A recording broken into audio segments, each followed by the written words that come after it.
ऐसा है कि पूरा भारतीय जनता पार्टी परिवार उनके जन्मदिन को हर बूथ स्तर के ऊपर मनाता है। एक त्यौहार के रूप में हम लोग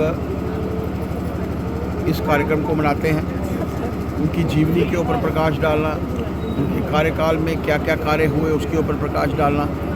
और आज बूथ नंबर 10 के ऊपर एक कार्यकर्ता के नाते शिवानगर में, कठुआ में मैं यहाँ पर हूँ, जहाँ मुझे अपने स्थानीय विधायक भागभूषण जी के साथ, गोपाल जी के साथ, हमारी जिलाध्यक्षा, इसके साथ साथ हमारे पूर्व डीडीसी, हमारे डीडीसी जो वाइस चेयरमैन हैं, और पार्टी के सभी प्रमुख कार्यकर्ताओं के साथ मिलकर इस बूथ के ऊपर आकर कार्यकर्ताओं को संबोधित करने का मौका मिला है।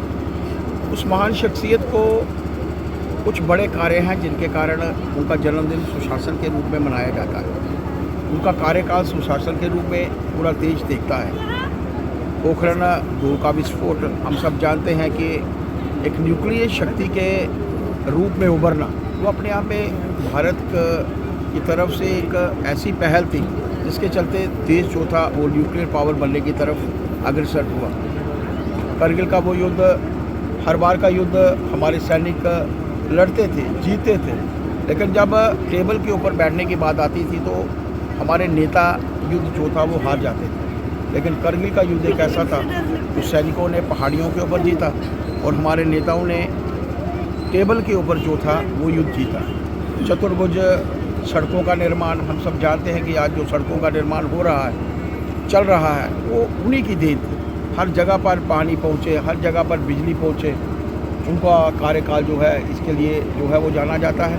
उस महान विभूति को उनके जन्मदिन पर यही एक सच्ची भेंट है कि अगर हम लोग चाहते हैं कि भारत हमारा आत्मनिर्भर बने, विकसित देशों की श्रेणी में सर्वप्रथम हो, तो उनके बताए हुए मार्ग पर, उनकी सोच के साथ कि हमें समाज के लिए काम करना है, अपने देश के लिए काम करना है, वही लेकर हम लोग जो है।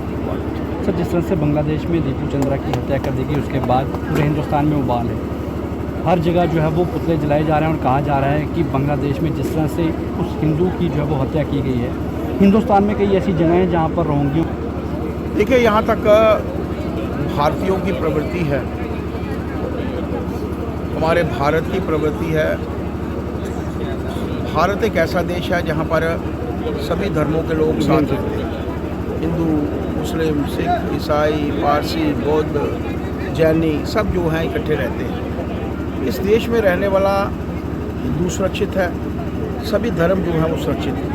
वैसे ही हम लोग चाहते हैं कि विदेशों में रहने वाले अगर कहीं हिंदू हैं या अल्पसंख्यक हैं तो वो भी सुरक्षित रहने चाहिए, सुरक्षित होना चाहिए। यही हमारी प्राथमिकता है। वो विपक्ष जब गाजा में कुछ होता है वो सड़कों के ऊपर आते हैं, मोमबत्तियाँ लेकर चलते हैं, वो जुलूस निकालते हैं, लेकिन आज वो चुप है।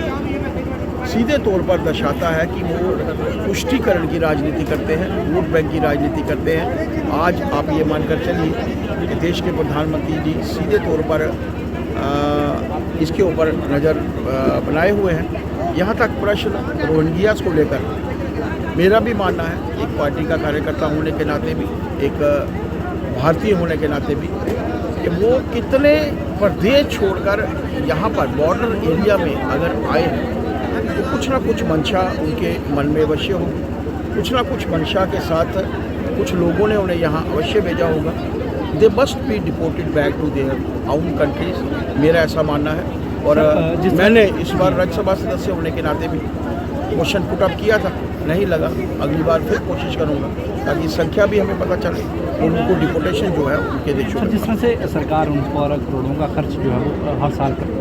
देखिए, मैंने पहले भी कहा कि मैं चाहता हूं, और एक भारतीय होने के नाते मैं भी चाहता हूं, सब भारतीय चाहते हैं कि उनको अपने क्षेत्र में, जहां भी जिस क्षेत्र से वो यहाँ पर आए हैं, उनको डिपोर्ट किया जाना चाहिए। और यहाँ तक प्रश्न हमारे रहने वाले, यहाँ पर रहने वाले जो इस देश के भारत में रहते हैं, भारतीय हैं, उन सबको एक जैसा रखना, ये भी भारत की सरकार का कर्तव्य है। इस दिशा में हम तो काम कर रहे हैं, लेकिन पाकिस्तान, बांग्लादेश, वहाँ पर हमारे हिंदू सुरक्षित नहीं है। वो आप लोगों ने दीपू दास की हत्या के बाद देखा। सर, लोगों ने ये भी आक्रोश जताते हुए कहा है कि जिस तरह से अगर बांग्लादेश में उस हिंदू को मारा गया अगर प्रधानमंत्री ने बांग्लादेश की जो वहाँ से प्रधानमंत्री भाग कर आई थी उनको यहाँ पर जो है वो सुरक्षा प्रदान की थी, उनको यहाँ पर सिक्योरिटी जो है वो दी थी, लोगों का कहना है कि उनको भी जो है वो वापस भेज दिया जाए। अगर हमारे हिंदुओं के साथ वहाँ पर इस तरह का बर्ताव होगा तो हम भी ये बर्दाश्त नहीं करेंगे कि वहाँ की जो प्रधानमंत्री है वो यहाँ पर आकर रहें और प्रधानमंत्री उनको शेल्टर प्रोवाइड करें। देखिए, ये जब कोई कहीं आके शरण लेता है तो वो शरणागत है। हमारी संस्कृति है, हमारी पहचान है। जो भी शरणागत होता है उसको बचाना भी वो ठीक है, उनको वापस भेजना भी पड़ेगा, क्योंकि समय आएगा। हम लोग भी चाहते हैं जब जितना कार्यकाल उनका रहा तब तक हिंदू भी जो थे वो सुरक्षित थे, लेकिन सरकार टूटने के बाद वहाँ पर जो परिस्थितियाँ बनी हैं उन्हीं के कारण ये सब हुआ है।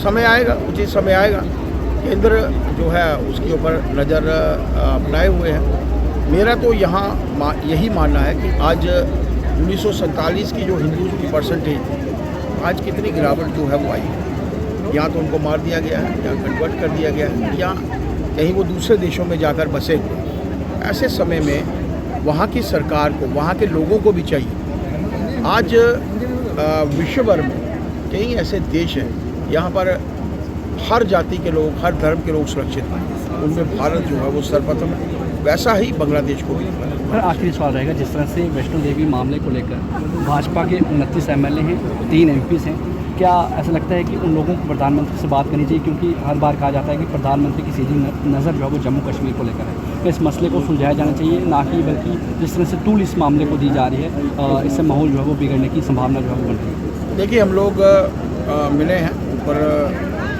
नेतागण से भी मिलेंगे और जल्द ही जल्द इस विषय के ऊपर आमद होगी।